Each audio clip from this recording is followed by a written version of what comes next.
ത്തെക്കുറിച്ച്, കലയെക്കുറിച്ച് എല്ലാ യഥാർത്ഥ മനുഷ്യർക്കുമുള്ള ഏറ്റവും വലിയ പ്രതീക്ഷ അത് ഉയർന്ന തലങ്ങളിൽ നിന്ന് താഴെയുള്ള മനുഷ്യരിലേക്ക്, അല്ലെങ്കിൽ താഴെയുള്ളവർ എന്നല്ല പറയുന്നത്, താഴേക്ക് ചവിട്ടിത്താഴ്ത്തപ്പെട്ട മനുഷ്യരിലേക്ക് എത്തിച്ചേരും എന്നതാണ്. ആ ചവിട്ടിത്താഴ്ത്തപ്പെട്ട മനുഷ്യരിൽ ഒരുപാട് പേർ സ്ത്രീകളാണ്.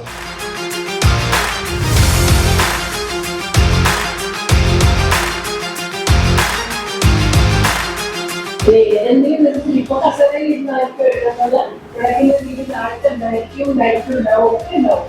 പക്ഷേ എഴുതുക എന്നത് ഒരു സ്ത്രീ എഴുതുമ്പോൾ അത് വലിയ കടമ്പയാണ്.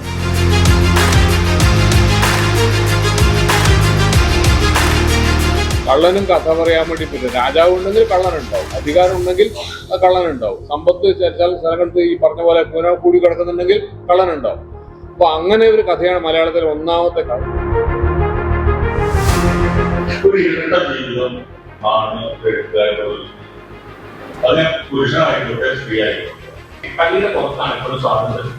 പക്ഷെ തൽക്കാലത്തേക്കുള്ള ഉദ്യോഗത്തിൽ നമുക്ക് സ്ത്രീ പുരുഷനായിട്ട് ഇഷ്ടേണ്ടത് പ്യുവറായിട്ടും ട്രാൻസ് ആയിട്ടൊക്കെ നമ്മുടെ ശരീരത്തിൽ ലേബൽ ചെയ്യുന്നത്. ഒരു പക്ഷെ നാളിൽ രചിക്കുമ്പോൾ അതിലൊരു കവിത അല്ലെങ്കിൽ അതിലൊരു കഥ ട്രാൻസ്ജെൻഡറിന് വേണ്ടി എഴുതും. അത് ചെയ്യരുത്. കാരണം ഇതിന് പൊട്ടി മുളച്ചു വരുന്ന സംഭവമല്ല. നമ്മളെ പോലെ കുടുംബങ്ങളിൽ നിന്നാണ് ട്രാൻസ്ജെൻഡർ മനുഷ്യർ ഉണ്ടായി വരുന്നത്.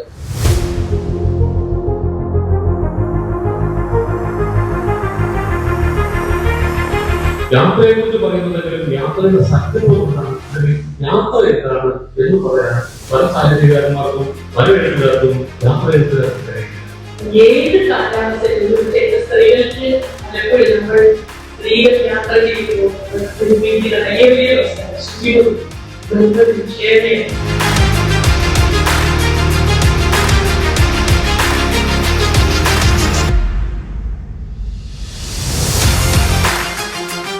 ബ്രാഹ്മണത്വത്തിൽ നിന്ന് പരിഷ്കൃതത്വത്തിലേക്ക് നമ്മളറിയാതെ നയിച്ചുകൊണ്ടിരിക്കും. അനുഭവിക്കുമ്പോഴാണ് യഥാർത്ഥത്തിൽ എഴുത്ത് നന്നാവും. ഏകാന്തത തീവ്രമാവുമ്പോഴാണ് നമുക്ക് എഴുത്ത് നന്നാവുക. ഈ കഥകളിലൊക്കെ നാട്ടിലെ ഭാഷയാണ്. ആ ഭാഷ കോഴിക്കോടുള്ള ഭാഷയാണ്. തരത്തിലുള്ള ഭാഷയാണ്. ഇപ്പൊ ഇന്ന ഭാഷയാണ് വിളിക്കേണ്ടത്. ഇന്നലെ നെയ്യുന്നത് പോലെയല്ല നാളെ നെയ്യുന്നത്. എന്തെങ്കിലും മാറ്റം വരുത്തണം എന്നലിക്കണം. അതിനുള്ള ശേഷിയാർക്ക് മാത്രമേ ഉള്ളൂ. എട്ടുകാരിക്കില്ല, തുകണഗുരുവിക്കില്ല, മനുഷ്യന് മാത്രമേ ഉള്ളൂ.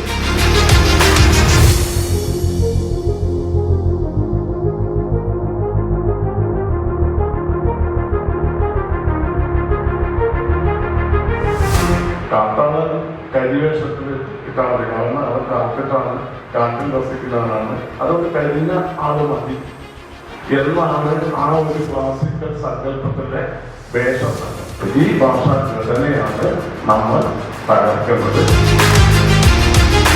നമ്മുടെ പ്രാദേശികതയിലെ ഒരു സാധനത്തിന് എന്താ പേര് പറയാന്നുള്ളത് നമുക്കറിയാം. പക്ഷെ അത് എഴുതിയ മോശാവൂ എന്ന് ഓർത്തിട്ട് അതിന് പൊതുവെ കേരളത്തിലുടനീളം എന്ത് പറയുമെന്ന് നമ്മൾ ആലോചിക്കും. എന്നിട്ട് ആ വാക്ക് കൊണ്ടുപോയി എഴുതും. അപ്പൊ ശരിക്കും അവിടെ നഷ്ടമാവുന്നത് ഈ പറയുന്ന കേരളീയത തന്നെയാണ്.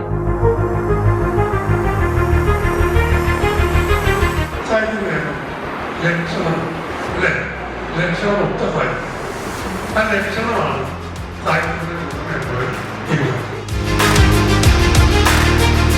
സ്ത്രീകളെ കൊച്ചുകളെ പോലെയാണ്. അത് നടക്കുന്ന വഴിയിൽ അവർ അവരുടെ വീട് കൂടി കൊണ്ടുവന്നതാണ്. എവിടെ പോയാലും അവർക്ക് അവരുടെ വീട് അവർ തോളത്തല്ല.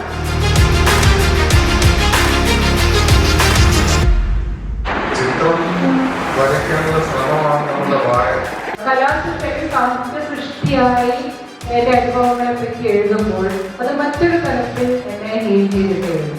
കുറെ വർഷങ്ങളായിട്ട് എന്റെ മനസ്സിലുള്ളതാണ്. ഞാൻ പലപ്പോഴും എഴുതുന്നതും കുട്ടികൾക്ക് വേണ്ടിയിട്ടല്ല, ചിലപ്പോൾ അത് വായിക്കുന്ന മുതിർന്നവർക്ക് വേണ്ടിയിട്ടാണ് എഴുതുന്നത്. ഇപ്പൊ എഴുതിക്കുള്ള യാത്ര വരുന്ന ആർക്കും വേണ്ട. കാരണം അത് വായിക്കുന്നേക്കാളുണ്ട്. പിന്നെ കാണാൻ ബ്ലോഗ് അല്ലെ? ബ്ലോഗ് എഴുത്തിന്റെ ഒരു ആവിഷ്കാരങ്ങളൊക്കെ കൊണ്ടുവരാൻ താല്പര്യം മാത്രമല്ല ഇപ്പോഴത്തെ ഒരുപാട് മാധ്യമങ്ങളെ കണക്ട് ചെയ്തിട്ട് നമുക്ക് അതിനെ ആവിഷ്കരിക്കാം. വീഡിയോ ഇറക്കാറുണ്ട്, ചിത്രങ്ങൾ, സംഗീതത്തിന്റെയും ഹൈപ്പർ ലിങ്കുകളുടെയും എല്ലാം ഒരു കണക്ടിവിറ്റി. ഈ ശരീരം ഒരു ഗോപുരമാണെങ്കിൽ ഗോപുരത്തിലേക്ക് കടക്കാൻ 5 കവാടങ്ങളാണ് അല്ലെ? അതിന് നമ്മൾ എന്ത് പറയാം? 5 ഇന്ദ്രിയങ്ങൾ, പഞ്ചേന്ദ്രിയങ്ങൾ. ഈ 5 ഇന്ദ്രിയങ്ങളിലൂടെ അല്ലാതെ ഒരു അനുഭവവും സാധ്യമല്ല. സഭി ഒരു തെറ്റല്ല. 2 ലക്ഷം രൂപ ശമ്പളം വാങ്ങിയ ആളാണ് പറയുന്നത്. കേരളത്തിൽ പോയി ജീവിച്ചു. സഭി ഒരു തെറ്റല്ല. ശ്രീരാം എങ്ങനെയാണോ സൈനികയിലേക്ക് ലീച്ച് ചെയ്യുന്നത്, അതുപോലെ ഒരു സ്ത്രീ സ്വന്തം ഭർത്താവിനെ ചിന്തയിലേക്ക് ലീച്ച് ചെയ്യുന്ന പ്രക്രിയയുടെ പേരാണ് സതി. തെളിവ് പാഠമാസികയാണ്. എന്റെ കയ്യിൽ തെളിവ്.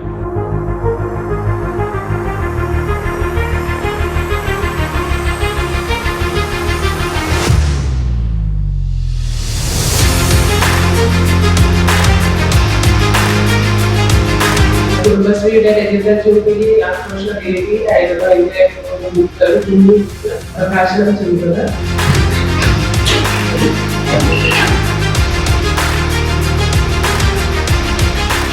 അതിന് എന്തൊക്കെ നന്ദി പറയുന്നു. ഇവിടെ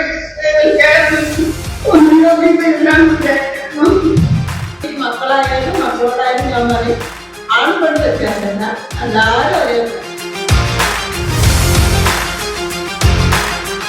പിടിപ്പുതഴുന്നതെന്ന ഭാഷകൻ നെഞ്ചിലല്ലോ ഇറക്കി കിടത്തിയത് ഈ നാടിന്റെ യൗവനമല്ലോ, ചിതയിൽ പൊട്ടുന്നത് ഈ നാടിന്റെ നട്ടല്ലോ, മാതുലാ പൊറുക്കാണ്. അതിൽ കൂടുതൽ മാപ്പ് എങ്ങനെയാണ് കവിയോട് മാമ്പഴ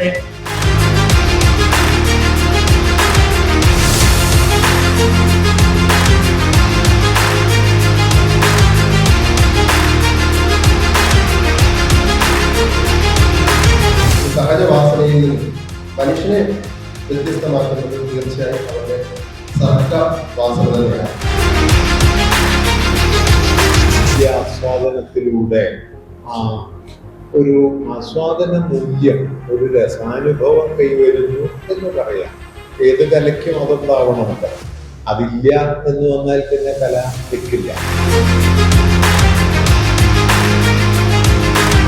നമുക്ക് 60 കൊല്ലം സാഹിത്യത്തിന്റെ രംഗത്ത് പ്രവർത്തിച്ചിട്ടും ശരിക്കും ഹിതമായിട്ടുള്ള എന്താണെന്ന് കണ്ടെത്താൻ കഴിഞ്ഞില്ല വിശ്വസിക്കുന്ന ഒരുപാട് ആളുകൾ. അപ്പൊ ആ ഹിതം എന്താണെന്ന് കണ്ടെത്താനും അത് അവതരിപ്പിക്കാനും വേണ്ടിയിട്ടുള്ളൊരു ശ്രമം നിങ്ങളുടെ ഭാഗത്ത് ഉണ്ടാവട്ടെ.